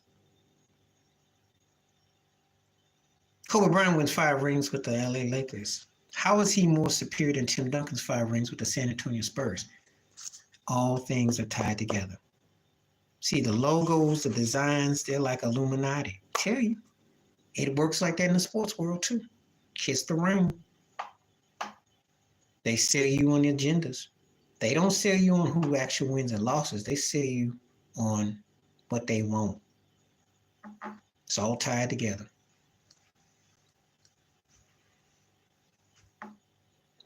Just like the music industry and the movie game. It's all a studio. Manufactured to act. Yeah. So you see it for what it is. You know. That's why I don't get all upset and offended when I see things because I see them for what they're doing. You know. We're not dealing with parody. The only parody is they share the same tricks, dots, 304s. That's the parody. That's the sports parody, or the movie industry parody, or the music parody. Well, they share producers and other things too, but the parody of sharing the same women's, that's the parody. But they have no shame. There is no shame. You know, it's call it criminal enterprise. Mm-hmm. And see, this thing with Vegas and the Lakers winning there, they want LeBron and maybe Shaq to be part owners. This ain't no fun, you know. Because Will is a field hand, house and field Negro. And they don't respect him. He does a slave movie right after he wins an Oscar. Now, I'm not saying that is an important piece of work, but think about it. He plays a slave role when he wouldn't do that during his peak and prime. With marks on his back, welches. Think about it. Jada gets praised because she's bought and paid for. She's no threat.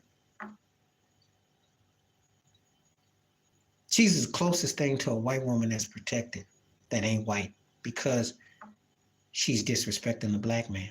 So she may as well be out there with Malika Andrews and Kimberly Martin. Yeah, well, he has come off like that because how do you think he got Middle America appeal when America loves Will? How do you think he got it? He had a pop crossover appeal. He never, just because he portrayed Muhammad Ali doesn't mean he stood for anything. Did Will ever stand with Colin Kaepernick? Did Will ever say we want reparations? Did he ever say 40 acres in a mill? He got put out to protest when the Grammys wouldn't even allow black rappers to be on TV back in 1990. Please look that up. When he stand outside with Flavor Flav and them. But Quincy Jones got him the Fresh Prince of Bel-Air when he was broke. He had his rap career, solo career. Did all that stuff. Now, what happened was she'll get her wake-up call when they find a younger version of her. And I call her Jessica Rabbit. I've done a video where I say Kimberly Martin reminds me of Jessica Rabbit. When old Jessica Rabbit gets that wake-up call, that's when they find a younger, another self-hating soul sister come on and talk erroneously and say stuff. They will. That's how the ESPN plantation gets down. There is no accident that there's her, Sage, and Malika Andrews. That's not by accident. They think they're doing a favor by overloading with black faces, and that's what they do.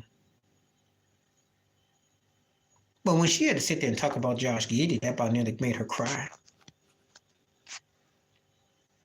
But I don't even waste my time watching. I watch the highlights and reruns on it. I don't waste my time watching that network. I wasn't crazy about Jamel Hill and Michael Smith. The way they did them dirty on the 6th with all that wasn't that long ago. And they were two of his and hers and all that. And they ran them off.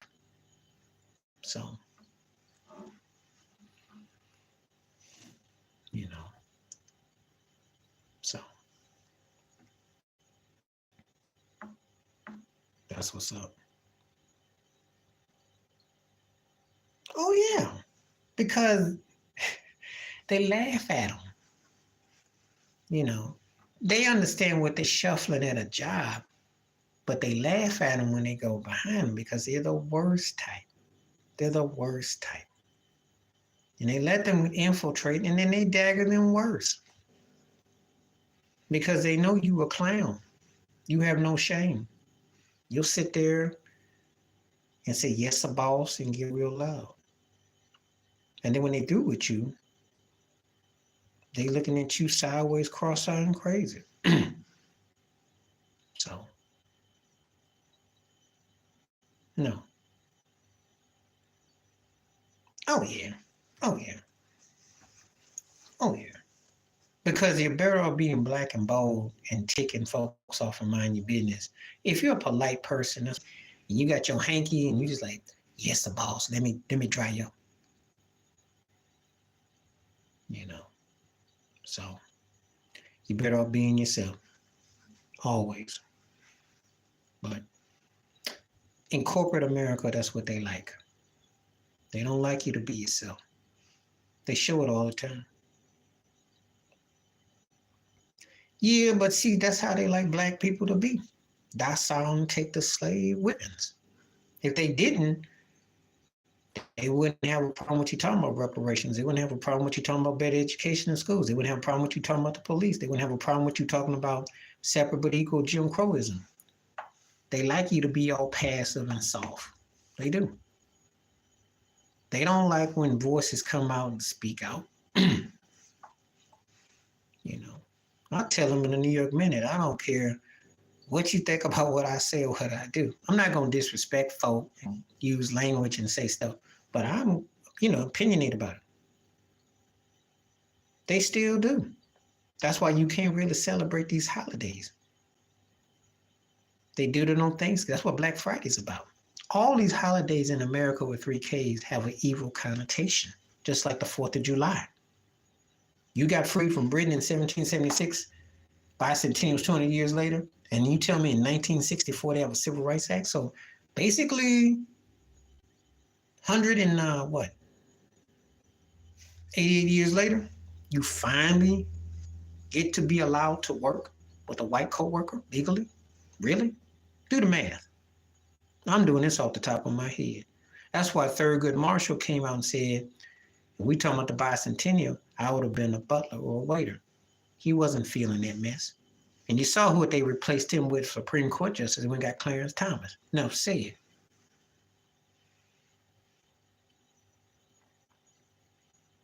The Django was basically an offshoot of black films from the 70s. It was, I can't think of it right now, but Ken Norton, the boxer, had a real good one back in 1976. You should check that out. Slave, he played a slave. You should check that out. And Quentin Tarantino took all the black movies from the 70s and then muddled them up into like a gumbo. So he loves this slavery spaghetti western mess. That's what he likes to do. He's got a lot of Michael Rappaport in him too, because he sure loves throwing the N-word and loves Samuel Jackson to say it a whole lot, and Jackie Brown, etc. He has this tendency to just be in love with the most, me and Tarantino, I like some of his work, but I know what he's about, and I don't be feeling him like that. I don't feel him. But they all like to use the N-word. I mean, Scorsese had it done in Taxi Driver, with De Niro in the backseat, but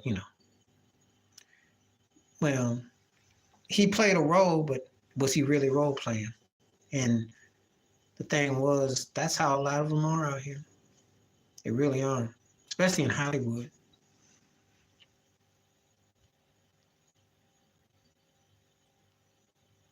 That's how they really are.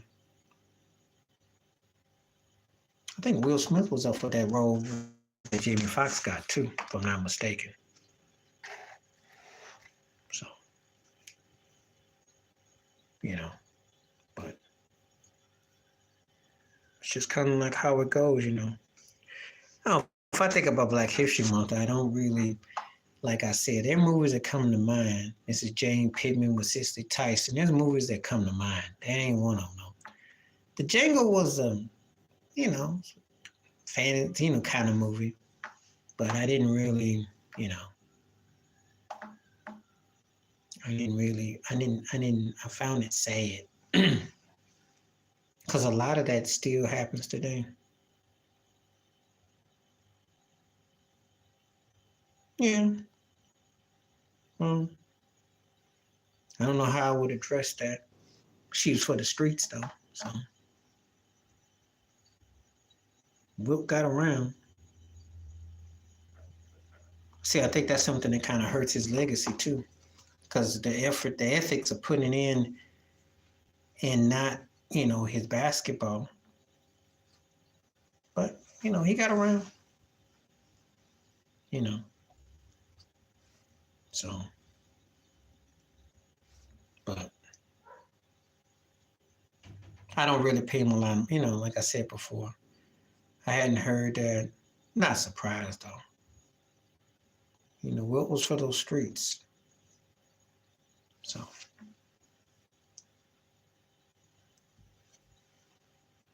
yeah, they were two alpha men, and they were playing in the Capitol, and they both were kind of like cut from the same cloth. It's kind of like OJ and Jim Brown.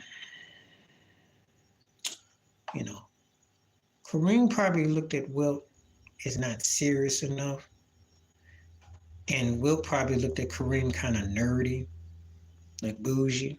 So, you know, they both had that, you know. And there is something about that big man paternity. He didn't, but he had Jerry. He played on two great teams. The Sixers teams that both won chips were loaded deck teams. That's why, you know, and they should have beat the Celtics in that 69 finals when Russell was a player coach. They had the balloons all set and they lost. He did. He had crossover appeal. Now, you can call Shaq for that too.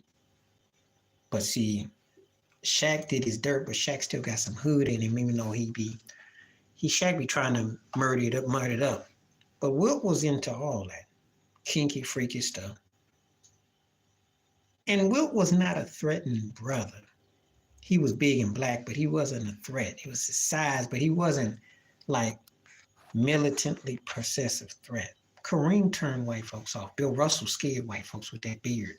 So when I did my thing, when I said Shaq was the first crossover center, I know what Kevin Garnett was trying to say.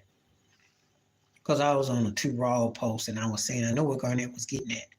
From a big man, from a black male perspective, Shaq was the first black crossover superstar that was a center that the white folks had accepted all the way. Because though Kareem did movies, did the Bruce Lee and airplane stuff, he was always awkward. Wilt was down with the folks, but it was kind of like an anomaly. Like they didn't really quite fully embrace him. And Bill Russell scared him. That beard was like that old scary uncle. His beard scared him. His philosophy did. Dr. J's fro, yeah. The ABA Dr. J, oh yeah. But the NBA needed it though. They needed it. You can make the case, and you're only going to hear this on my channel, you can make the case that Dr. J's 70s era was more scary than Allen Iverson's braids and tats. I might do a video about that. And if I don't, you heard it here first. Yeah, I said it. Dr. JBA, red, white, and blue ball with the fro, the chain, was more scarier than Allen Iverson's braids and tats. Yeah, I said it. Because the NBA needed him. And yet he was still polished. Go figure. AI was never polished. But Dr. J's sophistication was still black sophistication. Think about it. Look it up. Don't believe me? Go back and look at the tape. I'm at the mark where I'm at right now live. Look it up. I'll take that Dr. J scary 70s over the scary Iverson. Because Iverson wore braids and all that. But Dr. J, they had to confirm. It depends on where you are. You can rock a fro. But it ain't just the fro, it's what you come out your mouth. That's what's scary.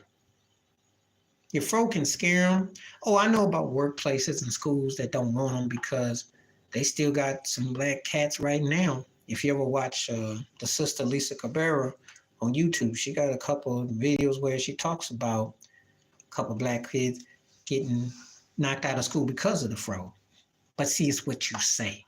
It's what you say. It's how you carry yourself. Black hair is always scary. Everything black is scary.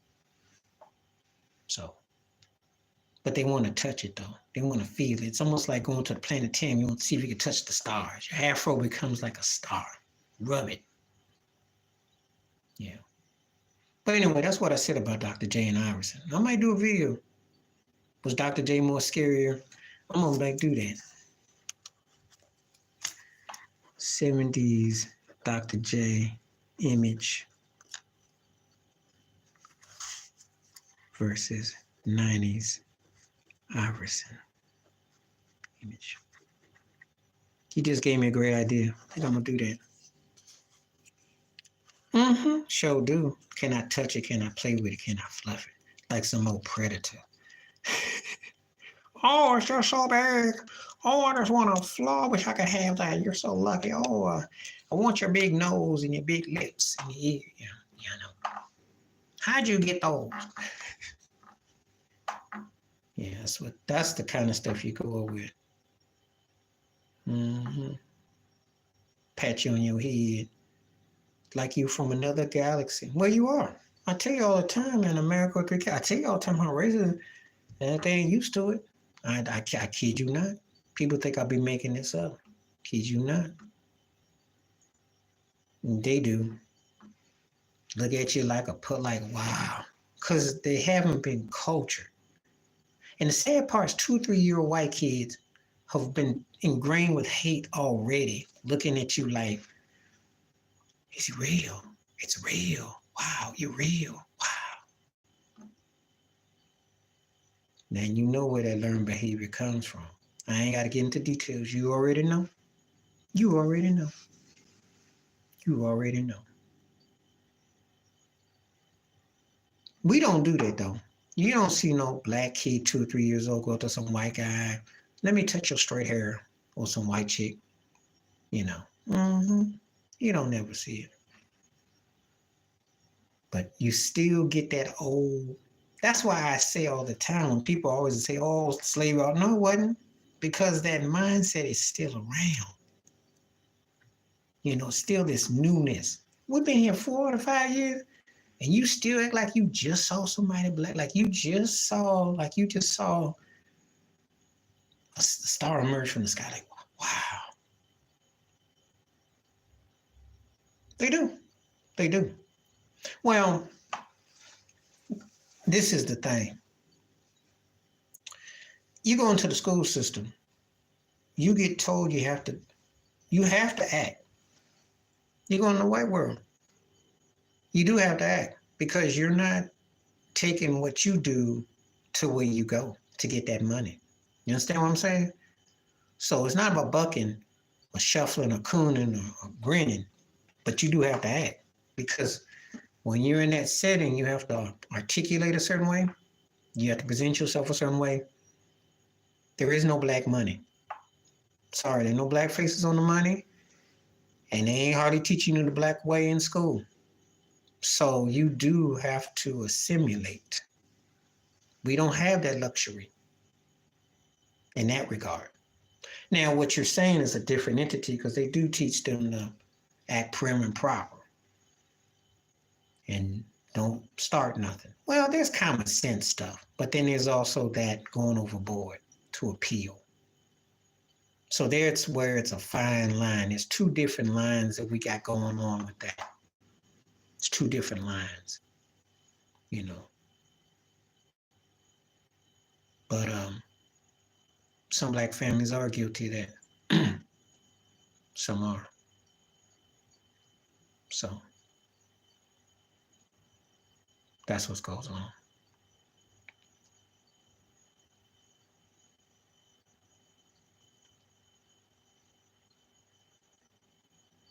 So yeah. And there's a fine line with how you go about that. You know. So. Well, no, because he really can't, in the sense that he's bought and paid for by white Hollywood. I mean, when you're in that delusional bubble, you're not going to say anything, because the cart is going to be kind of a touchy subject, because he's a billionaire, must be all that money, and they would break him. He'd have to almost go broke and be in his car or get shipped back to the hood to experience and explain it. But believe me, that glass ceiling is real. And even when you reach that so-called level in Hollywood, you're not working with your peers. He doesn't work in an all-black network. He had to work hard. He had to be 3 times. The thing I will give him is that you can diss his scripts and his movies for being low budget and 3rd tier and all that. But the cat had to write it, had to direct it, had to produce it, had to orchestrate it, had to take it from plays to movies, to do all that just to get half a foot through the door. And then it had to turn over profits. His white counterparts don't have to do what he had to do. You give me a white dude who has a Tyler Perry, let's call him Perry Tyler, and he's white. I bet you Cash Money, half the time, more money, more opportunity. And not a limited audience either. Just saying. So he had to be 3 times. Spike don't like nobody because they're a threat to his, because he thinks he's the only brother who gets a chance to do it. He didn't like dealing with John Singleton or Hughes brothers and all that. He likes uppity good Negro. No one is supposed to threaten what he was trying to do because he wanted to be the HNIC. But he can't be mad at Tyler's work ethic. He may not like the quality of his work, but he can't be mad at his work ethic. I respect Tyler Perry's work ethic. I just don't necessarily think, the films kind of, ran their course. And most of that stuff gets, because it's geared towards the church ladies. Be your mama, your granny, your auntie, your cousin, your godmother with the big flowery hats.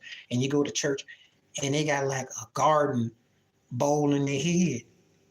So it's an audience that's dedicated for. Cats check it out. But he geared it towards a certain demographic that hadn't been tapped. Spike ain't in that audience. Spike can't represent all things black. No one can. Black life is an encompassed canvas of a lot of things. We're not just a one-sided situation, contrary to white America. There are people who will only watch a John Singleton movie who won't mess with it. They only watch a Hughes Brothers movies, they won't mess with Singleton. They'll watch Tyler Perry, they don't mess with none of them. The Sister Diddy's Bayou, they won't mess with none of that. People were in the Gordon Parks movies or Michael Schultz's movies back in the 70s. A lot of people ain't gonna mess with that. People who were in the Eddie Murphy don't mess with Spike. Spike and Eddie ain't ever worked together. Just throwing it out there. So it's different.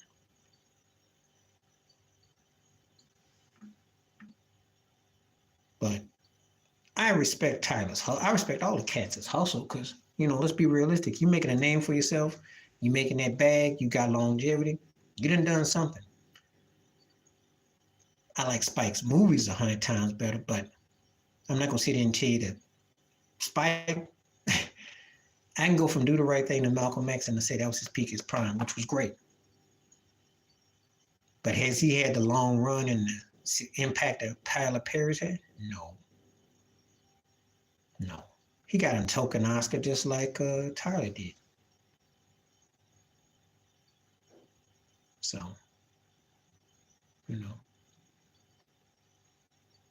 that's all.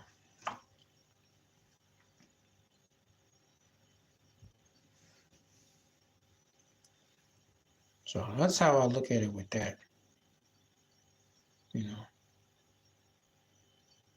Yeah, well, Black Klansman, Spike wasn't even the main director of that movie.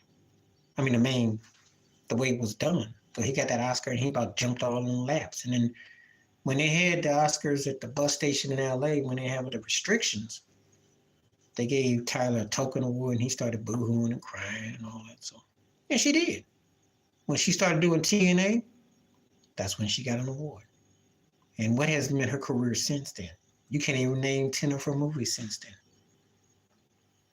And she got that Oscar in a movie with Billy Bob Thornton, because she's starring with his ex-wife in the movie, and they're supposed to have some tension on the set. And her married lover, her husband in the movie was who? Puffy. Tell me how strange these bedfellows are. Small world, like.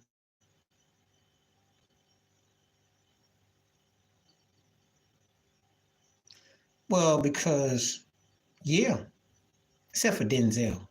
because I never really get a full, oh, it made me. I don't get that from him. Um, and a lot of them got to kiss the Oscar in more ways than you can imagine. I'm gonna leave it at that. That Oscar gets kissed in a lot of ways that you can't imagine. Because it looks like something and it goes like something. But it didn't do nothing for Hattie McDaniel when she went for Gone with the Wind. What did it really do for Sidney Poitier? And Denzel Washington, he won one for being a slave and he won one for being a corrupt cop. Nothing for Malcolm. Yeah, Viola Davis.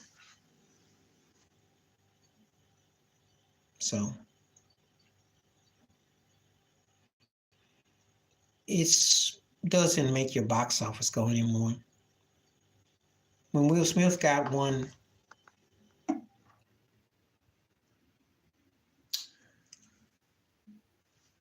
he was about 35 years into his career.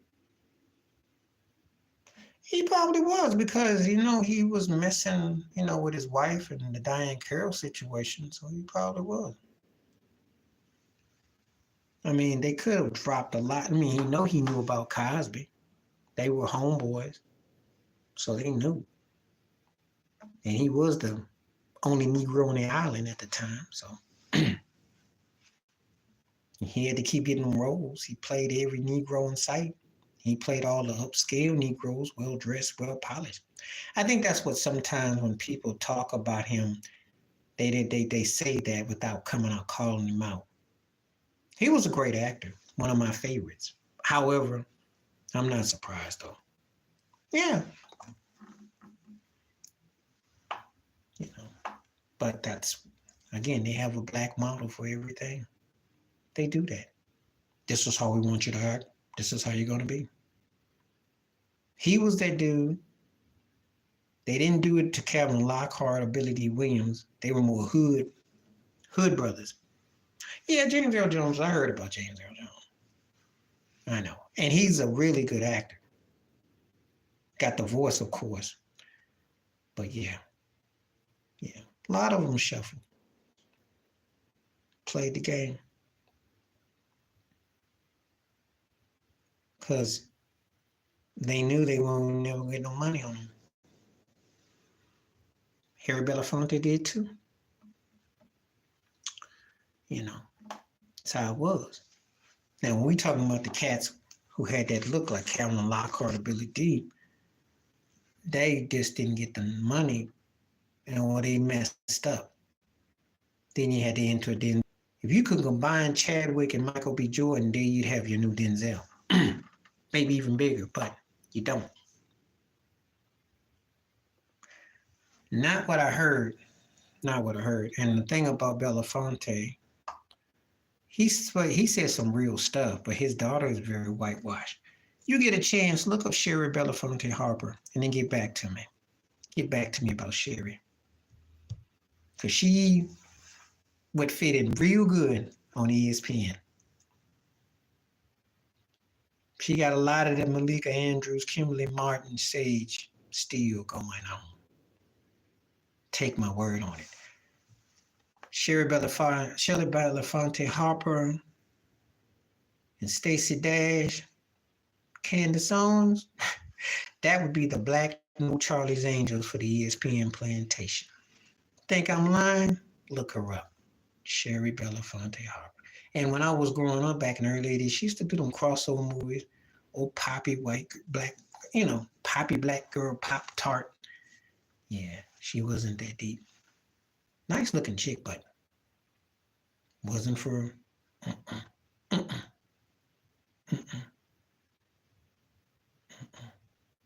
Had that Stacey Dash precursor syndrome and the Candace Owens syndrome. They would have been her, Stacey, and Candace Owens are the out of the ESPN plantation version of Malika, Sage, and Kimberly. See, when I talk on here, the more we go into different topics, I do, because I'm gonna tell you something. I don't care how good they look. If they gonna make an example out of one, they gonna make an example out of many. Okay? Booty don't replace self-loathing. I don't care how fine a woman look. And she looking at you like you may as well be called Toby. She'll call you Toby and get you lynched. Because that's what ends up happening. Then she could not be for me.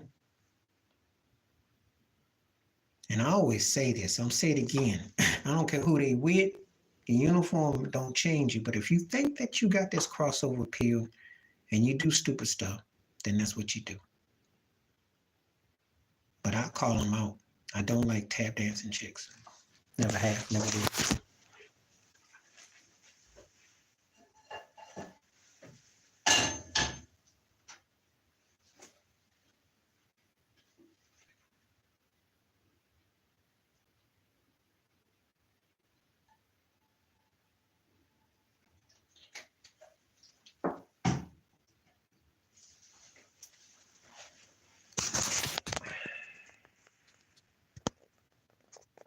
Well, yeah, but again, it's short term. It ain't gonna last long. It ain't gonna last long. When they get through with her, won't be much longer. Won't be much longer. So that's what's up with that. I'm gonna go in about 2 minutes because I gotta start cooking and I want to get out. Been great chopping it up. I don't know if I'll come back tomorrow, maybe Tuesday. I'm having such a good time. It's been real cool. But yeah, the ones I mentioned to you, check them out. Check her out. You'll see what I mean. Because a lot of that thing gone down where they did some real self-loathing stuff. And I watched series, movies back in the day. I watched a lot of them. She was a Valley sister. Valley girl, black. So yeah.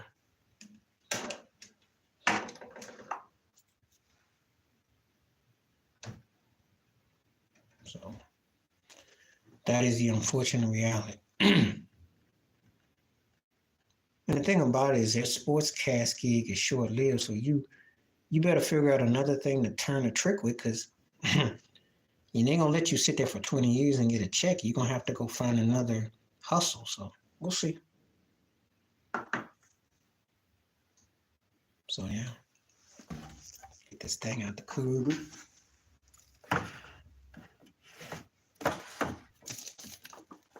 We'll see what I'm looking for.